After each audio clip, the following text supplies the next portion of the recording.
Chapter second विलियन solution.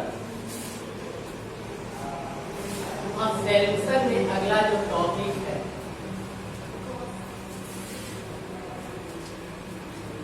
वो है विलेयता। क्या है?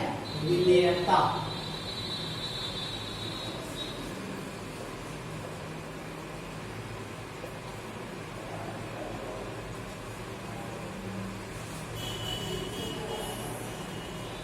Solubility,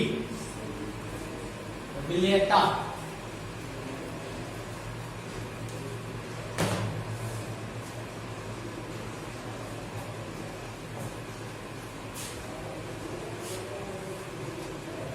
विलेयता, solubility. ठीक।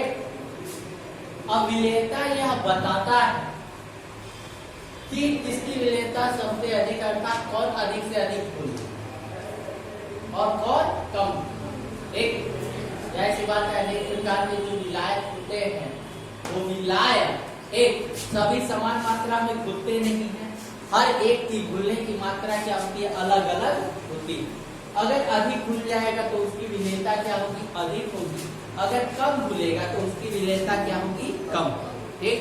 विलेयता का डिफिनीशन ये है कि विलायक के 100 ग्राम में, किसी विलायक के 100 ग्राम में एक उपस्थित विलेय के ग्रामों की संख्या उस विलायक की विलेयता कहलाती है। अर्थात 100 ग्राम अगर 100 ग्राम, एक 100 ग्राम हमारा जल और 100 ग्राम हमारा अल्कोहल। एक अब नमक अगर लेते हैं, इसमें अगर नमक घुलेगा तो ये 10 ग्राम घुल गया और इसमें 0.2 ग्राम घुला ना। तो यहाँ देखिए इसकी विलेयता अधिक होगी, जल। एक और इसीलिए यहाँ जितने भी विलायक होते हैं उन विलायकों में सबसे आदर्श विलायक हमारा जल। क्या होता है? सबसे आदर्श विलायक जल मानते हैं। और लगभग ये भी मानते हैं कि लगभग मैक्सिमम चीजें जल में क्या हो जाती है? घुल जाती है। एक तो इसमें लिखिएगा किसी विलायक के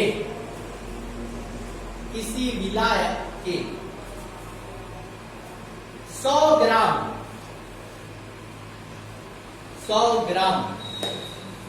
निश्चित ताप पर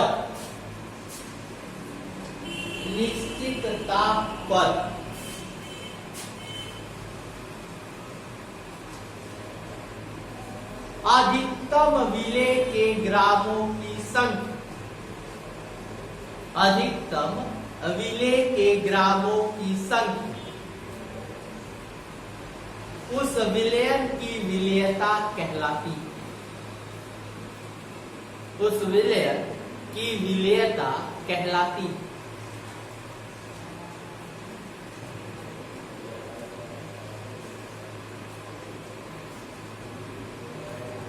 उस विलायक की विलेयता कहलाती।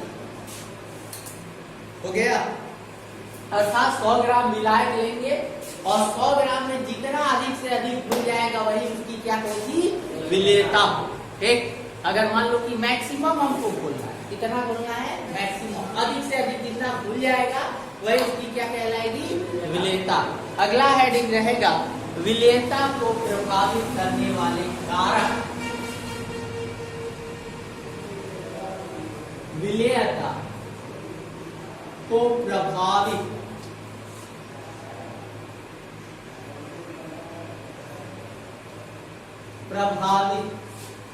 करने वाले कारक।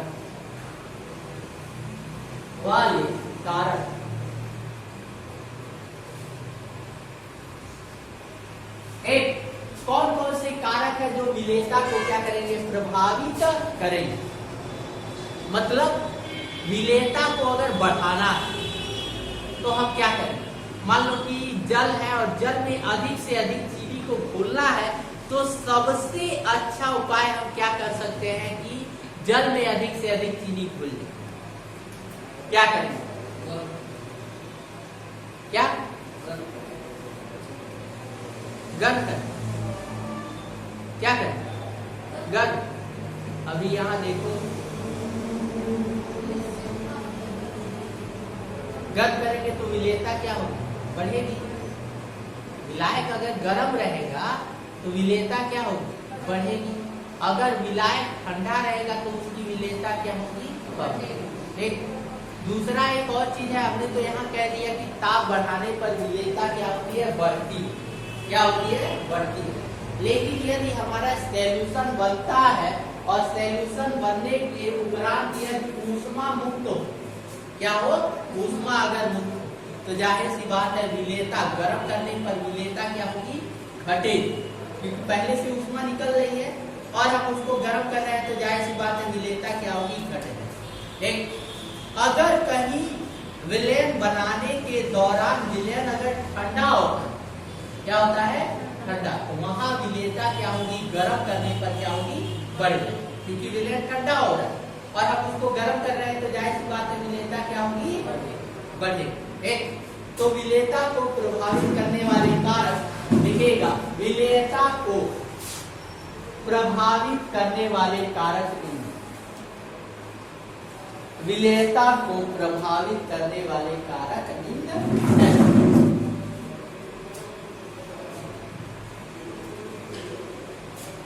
एक कौन कौन से कारक है। पहला जो है वो है हमारा ताप। क्या है, ताप। एक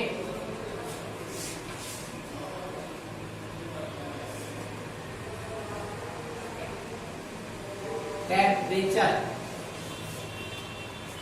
ताप। देखिए साधारणतः विलायक का ताप बढ़ाने, साधारणतः विलायक का ताप बढ़ाने उसकी विलेयता बढ़ती, उसकी विलेयता बढ़ती। एक टेम्परेचर हम बढ़ाएंगे तो विलेयता क्या होगी, बढ़ेगी। अब ये होता कैसे है, जल मानिए है हमारा जल, जल के ये अणु है, पार्टिकल्स है, और हम लोग जानते हैं जब भी किसी चीज को गर्म करते हैं तो अणुओं की गतिज ऊर्जा क्या होती है, बढ़ती है। और जब अणुओं की गतिज ऊर्जा बढ़ती है तो जाहिर सी बात है अणुओं की गतिज ऊर्जा बढ़ेगी, तो जो अणुओं के बीच का जो खाली स्पेस रहता है, जो जगह रहता है, वो जगह क्या होगा, बढ़। एक होता है ना, 9 को पढ़े होंगे, इन कोषों के अणु एक दूसरे की क्या बहुत पास था।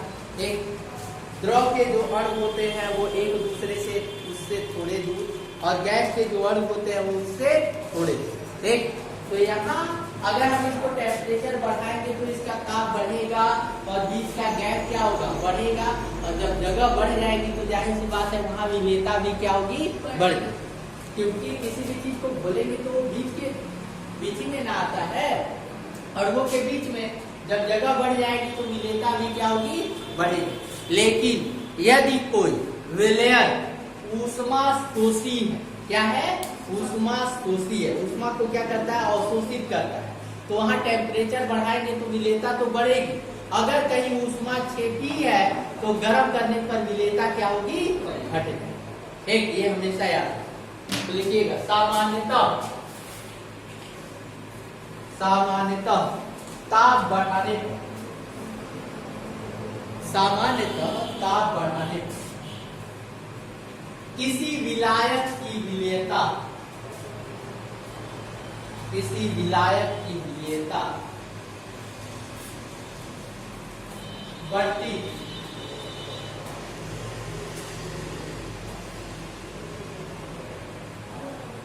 परंतु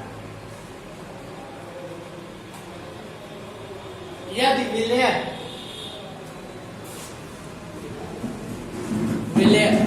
ऊष्माक्षेपी बनता, ऊष्माक्षेपी बनता तो विलायक की विलेयता घटती,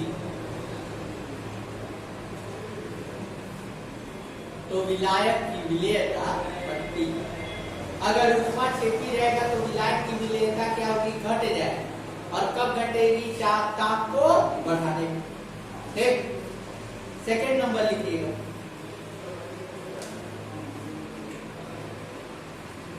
ये समझ में आया है ना, टेम्परेचर बढ़ाएंगे तो विलेयता क्या होगी, बढ़ेगी।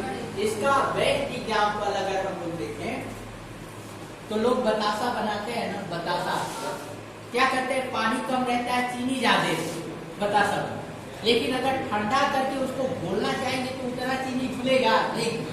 लेकिन जैसे ही टेम्परेचर अगर हम लोग बढ़ाते हैं तो पूरा का पूरा चीनी क्या होता है, वाटर में घुल जाता है। वहां क्या हुआ, टेम्परेचर बढ़ाने पर विलेयता क्या होगी, बढ़ी क्यों?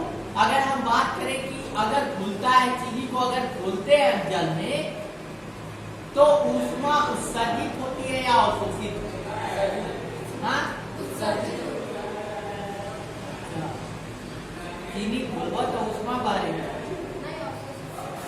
क्या अवशोषित होती है कि उत्सर्जित होती है? अवशोषित होती है। हाथ में इसे पानी में डालते हैं कि गर्म रहता है। भैया क्या बताए थे, कौन सी अब क्रिया है?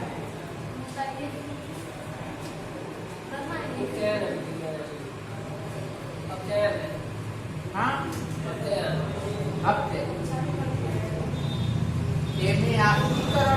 कहाँ से आ गया? मतलब साइंस का ये है कि किसी को भी किसी में घुसा दो। चलो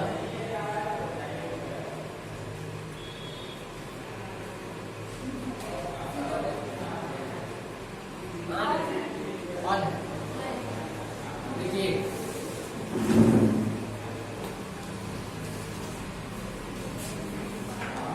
सेकेंड नंबर, विलेय तथा विलायक की प्रकृति। विलेय तथा विलायक की प्रकृति। बाबू इसको पुश करो, अब आराम से चाय।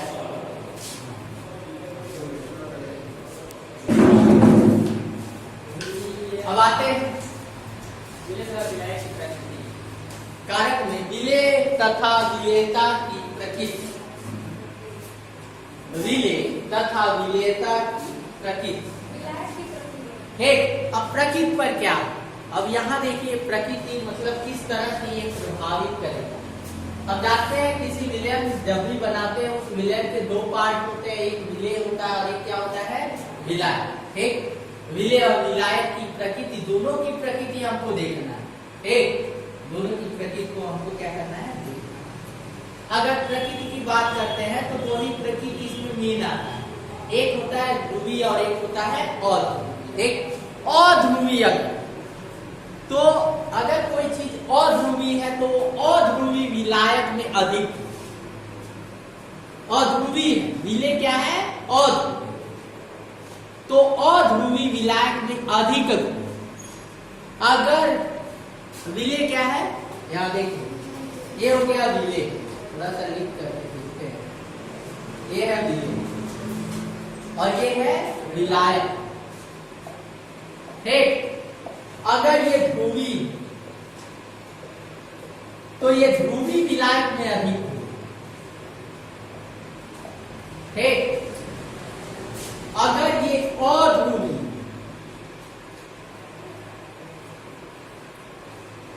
तो ये अध्रुवी विलायक में अधिक। ठीक, अब पूछोगे कि ये ध्रुवी और अध्रुवी क्या है ना, ये आता है कि कब हम देखेंगे कि विलायक जो है वो ध्रुवी है कि अध्रुवी। ठीक, और विलेय जो है हमारा ध्रुवी है कि अध्रुवी। ठीक, अब आते हैं ध्रुवी और अध्रुवी की बात करते हैं। हम उठाते हैं जल। ठीक, जल, ये आपको पता है, जल और जल का फार्मूला क्या होता है, H2, और H2 जो वो होता है, तो जाहिर सी बात है हम इसको कहते हैं, ये मिल करके बना है H पॉजिटिव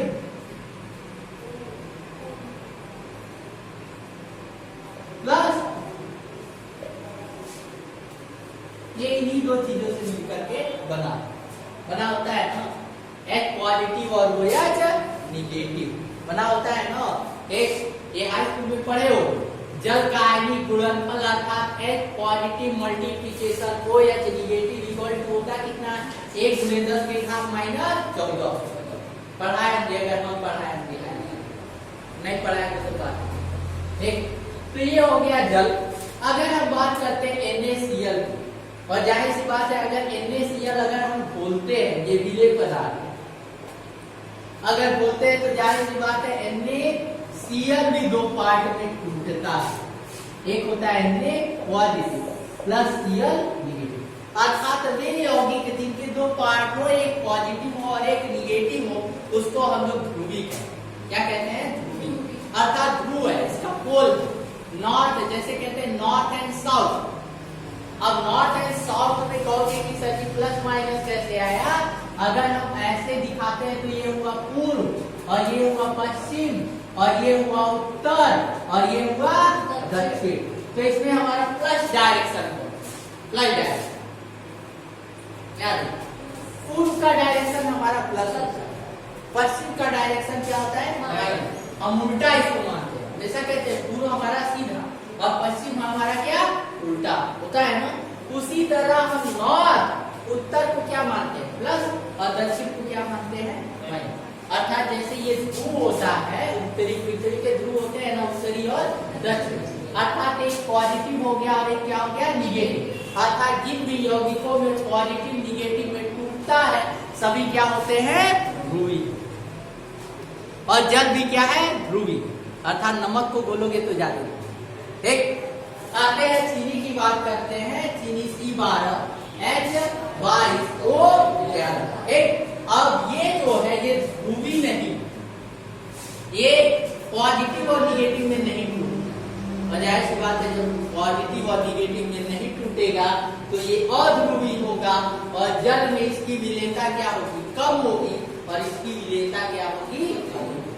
अर्थात समान प्रकृति के अगर विलेय और मिलाए, समान ध्रुवी ध्रुवी है तो अधिक मिलेगा, अध्रुवी है तो अधिक मिलेगा। अगर विपरीत प्रकृति के है तो विलेयता क्या हो जाएगी? कम। समझे?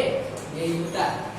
और जल जो होता है, जल में इसीलिए क्या नहीं घुलता है? तेल। तेल पूरी तरह से अध्रुव क्या है? अध्रुव एक। तो लिखिएगा समान प्रकृति के विलेय तथा विलाय। समान प्रकृति, प्रकृति का मतलब कौन सी प्रकृति? ध्रुवी या अध्रुवी। समान प्रकृति के विलेय तथा विलाय के लिए विलेयता, के लिए विलेयता अधिक होती, परंतु विपरीत प्रकृति के लिए, परंतु विपरीत प्रकृति के, विपरीत प्रकृति एक विलेय, विपरीत प्रकृति विलेयता कम हो डायरेक्टली।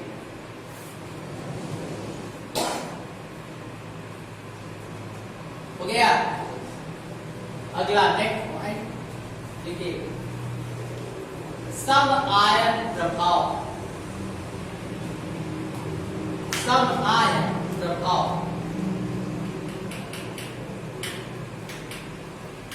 एक सम आयन प्रभाव क्या है?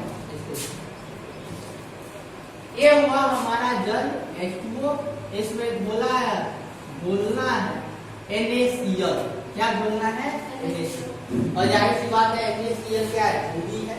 और जब जल में घोलेंगे तो ये दो पार्ट में टूटेगा, एक होगा Na पॉजिटिव और प्लस Cl होगा। अगर कहीं इस जल में पहले से घुला NH4 Cl, पहले से ये घुला अमोनियम क्लोराइड, पहले से थोड़ी सी मात्रा में घुला है, तब बताओ NaCl की विलेयता कम होगी कि अधिक?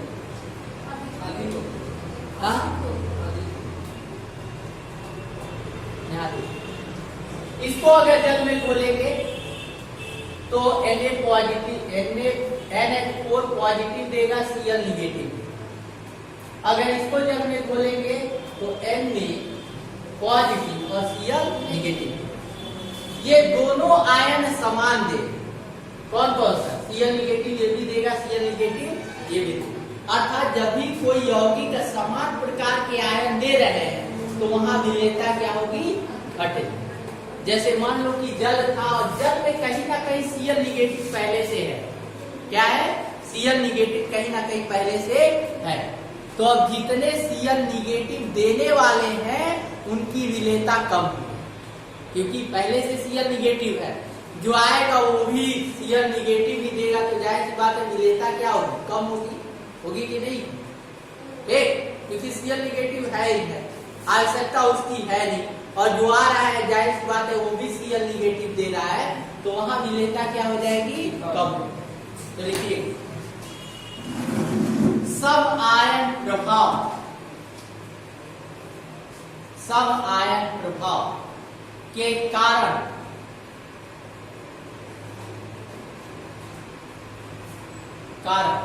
किसी विलायक की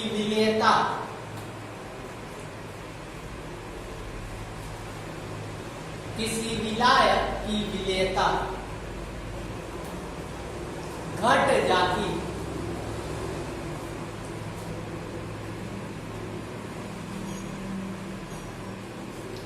अब यहां देखिए बस HCl है, ये लिक्विड है, हाइड्रोक्लोरिक अम्ल। अब HCl में नमक घुलेगा ज्यादा? नहीं घुलेगा, क्योंकि ये पहले ही Cl निगेटिव देगा ना, और जाहिर सी बात है ये भी Cl निगेटिव नहीं देगा, तो इसकी विलेयता इसमें क्या हो जाएगी? कम हो जाएगी। क्योंकि जब भी कोई भी आयन समान, अगर निगेटिव वाला भी दोनों सेम मिल रहा है या पॉजिटिव वाला सेम मिल रहा है, तो वहां विलेयता क्या होगी? कम हो जाएगी। ठीक, अगला नेक्स्ट, दाब का प्रभाव।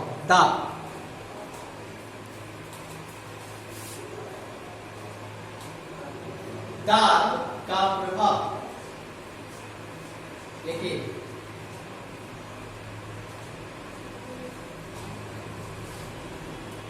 दाब बढ़ाने पर किसी विलयन की विलेयता बढ़ती है।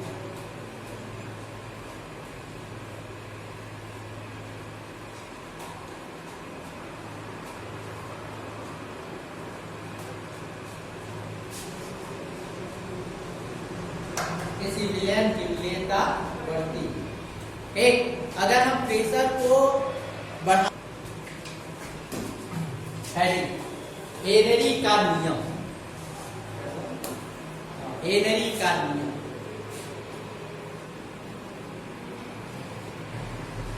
एक हेनरी के नियम में, वैज्ञानिक हेनरी के अनुसार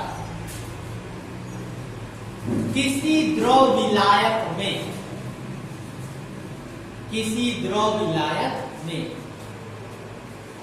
किसी गैस की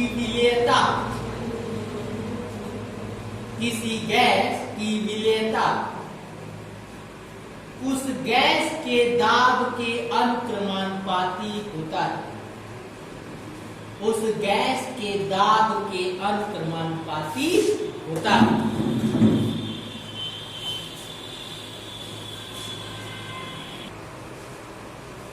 हो गया? तो M प्रोपोर्शनल टू क्या होगा? T। ये क्या है? हेनरी का नियम।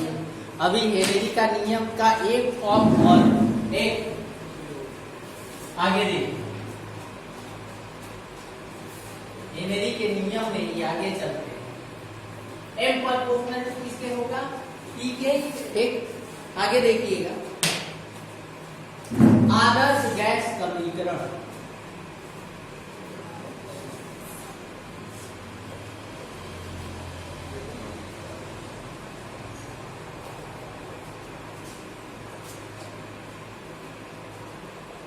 आदर्श गैस समीकरण के अनुसार, आदर्श गैस समीकरण के अनुसार अगर देखेंगे तो आदर्श गैस समीकरण क्या कहता है?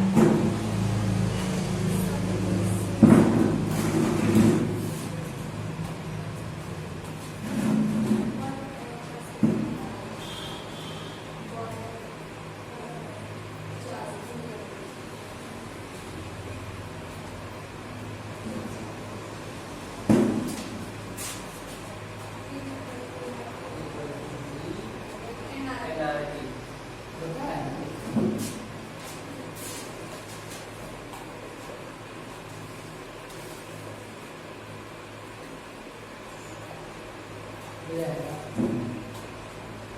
बोलिए।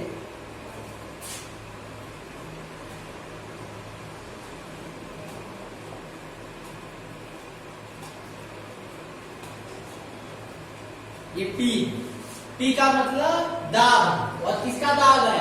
गैस। और ये स्मॉल डब्ल्यू है,